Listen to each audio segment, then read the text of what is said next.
Hello, it's day 5, and I want to talk about this green book. This book came to me a lot later than the Dr. Beck book. In fact, this one is a pretty recent acquisition for me. I was home one day. It was icing and snowing. Nobody could get out of their driveway, so I was at home having a binge, like you do. But I remember that evening feeling pretty terrible. I got onto Google and I Googled, how do you follow a diet on the weekend? And it took me to some interesting places, a couple Reddit posts, a few Tumblr blogs, even from like way back in the day, fossilized Tumblr blogs. But ultimately, it took me to this book's Amazon page. I guess I shouldn't be surprised, because after doing a little bit of research on this book has actually inspired kind of a fad recently, as of the recording of this video.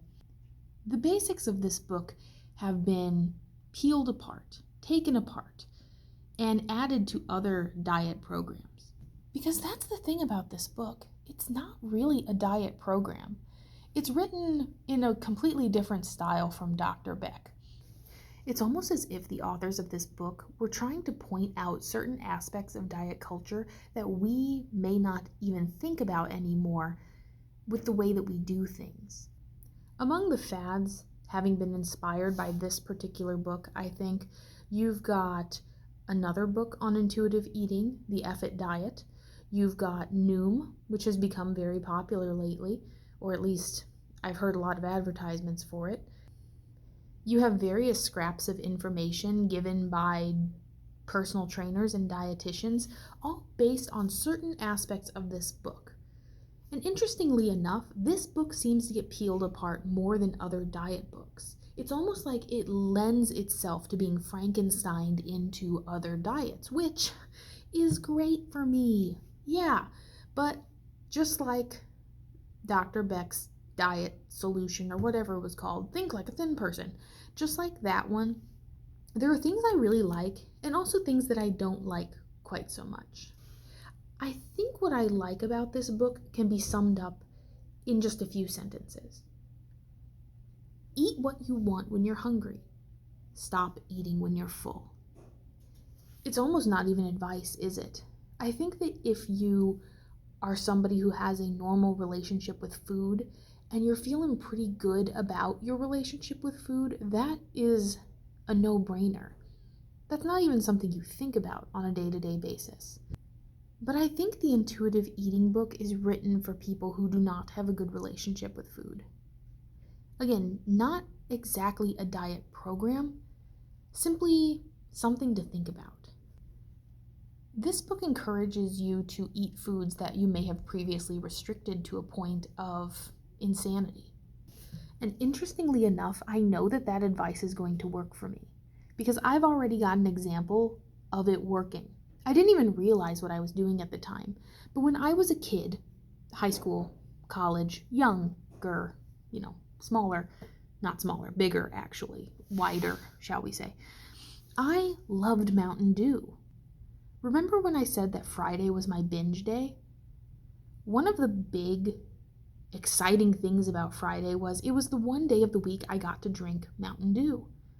I would buy one special from the vending machine, and I would put it in my backpack, and I would bring it home, and in the evening after dinner, I would sit at my computer, play Civilization 4, and drink my Mountain Dew.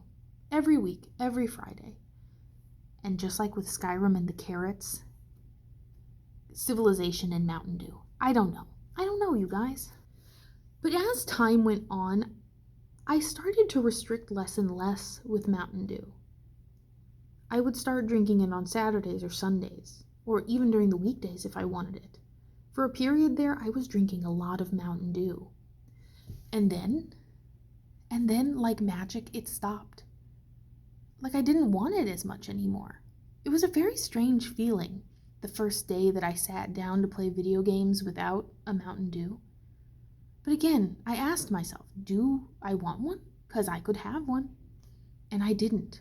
And now a 6-pack of 24-ounce Mountain Dews doesn't just last me 6 weeks like it would have when I was drinking it every Friday. Now it lasts me more like 2 or 3 months.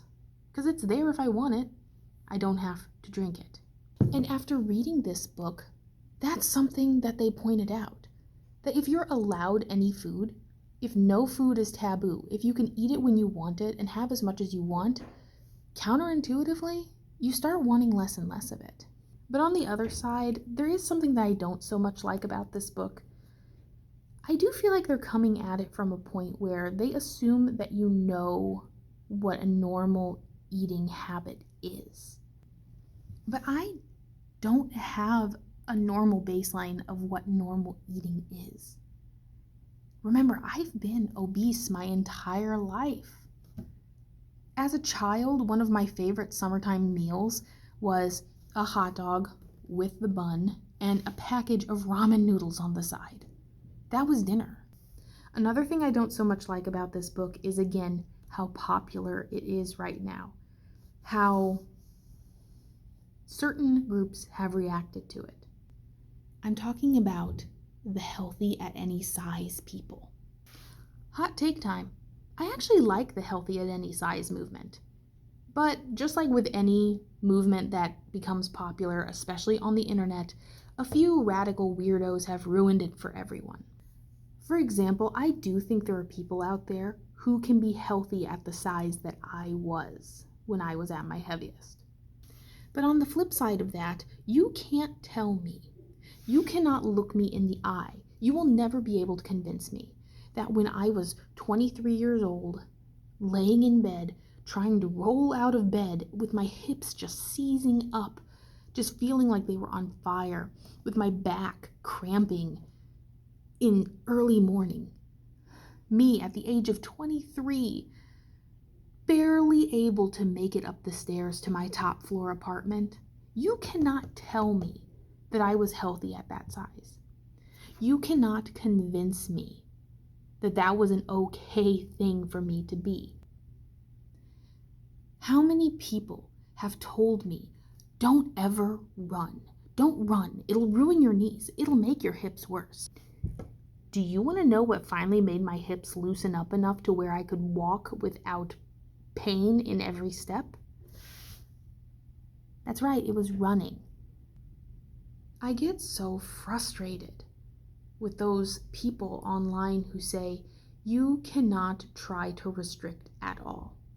You cannot try to change yourself at all. The people who will look me in the eye and say, your fitness goals are not actually fitness goals. You just want to be skinny, and you just want to dress it up like a fitness goal so that you don't feel bad about yourself for hating fat people. And to that I say, are you in my brain? Can you read my mind? Man, I just want to be able to do a chin-up to prove to myself that I can. And yeah, I'm gonna have to be a lighter weight to be able to do that. But I am so far beyond trying to be a certain dress size. If you're one of these people who tells me that I shouldn't lose weight or make a single change in my life because it means that I hate myself or I hate fat people, you're no better than the people who insist that everyone in the world be skinny. And you know what? I like you about as well as I like those people. Sorry for getting a little off topic. But you know, this book, the advice in here is good. It's also dangerous, I think. Is it better than Dr. Beck? No, it's different from Dr. Beck.